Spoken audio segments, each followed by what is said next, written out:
What's up, everyone? Welcome to today's video. Welcome to the Video Game Fight School channel. Thank you very much for tuning in.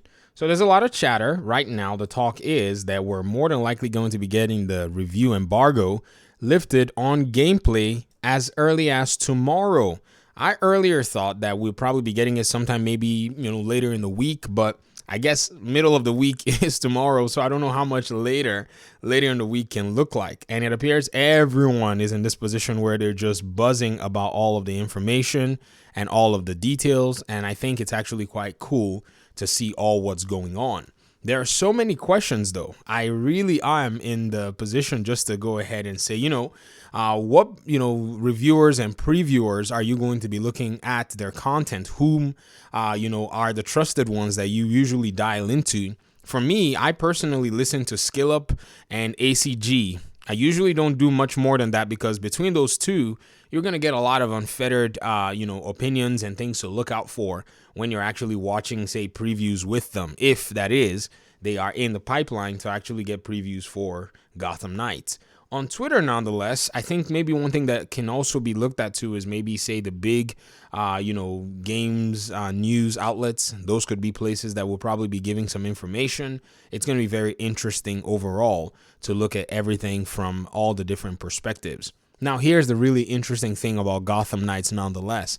It's not going to be very easy for these previews and reviewers, if reviews are to come later down the road, which I think that's how it's going to be, because if you look at the calendar right now, a review score is highly unrealistic. I'm thinking that we're probably going to be getting our reviews at the beginning of the week of release, because the 21st is a Friday, and we're probably going to be getting something around the 18th, 19th. This is just my hypothesis.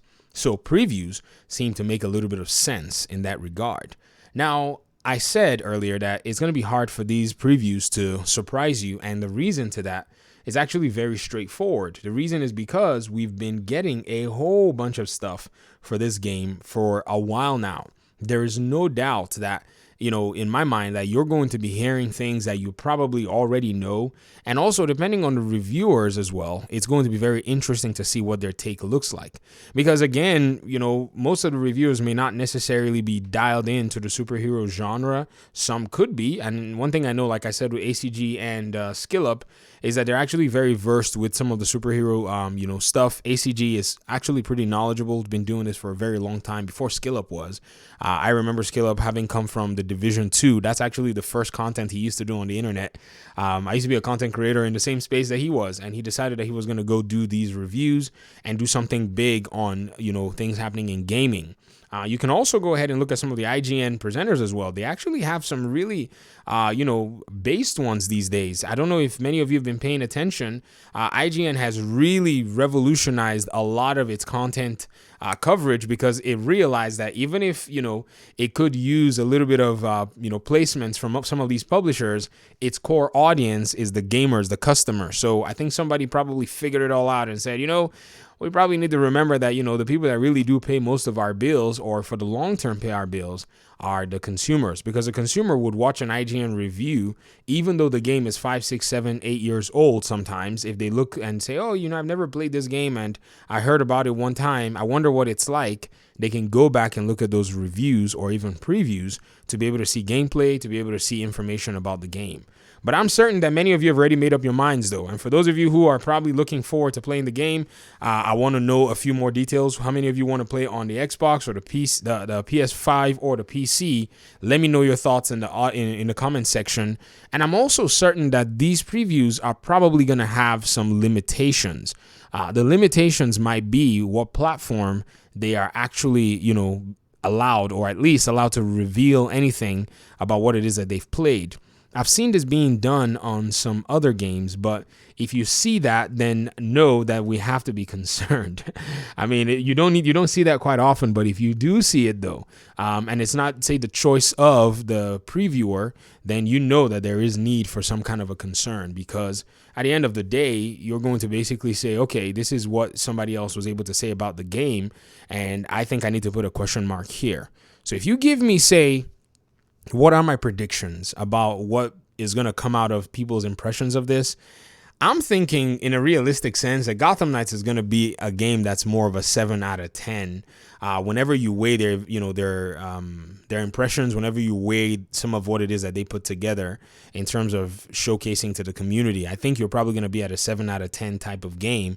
And if things are really, really not great, which I don't think that's going to be the case, we're going to be seeing a 6.7, 6.8, just to, shave off from that point as a 7.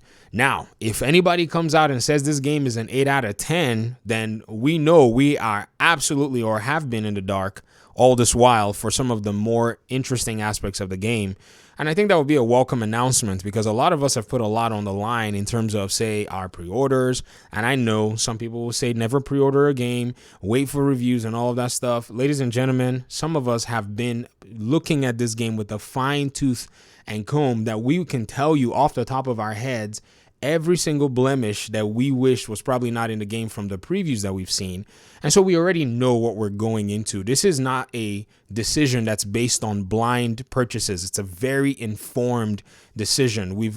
This Gotham Knights community has spent, for the most part, our time informing one another, letting one another know what's up about this game. So let me hear what it is that you think about it. If you're excited about the game, share in the comment section. Like I said, my hype level, it went up to like 80% after the PC trailer. For the longest time, I'd been sitting around the 50, 60. So yeah, I still rate the game at a B right now. I'm a fan. And if anything can change my rating to, say, an A, I would happily welcome it, because I'm looking for something that's going to be able to take on, say, the Arkham games in my mind, or at least allow for me to spend time exploring another video game that's in the Batman universe. Thanks so much for watching the video. I really appreciate you guys' time and audience, and hopefully we'll talk very soon in another one. Peace out.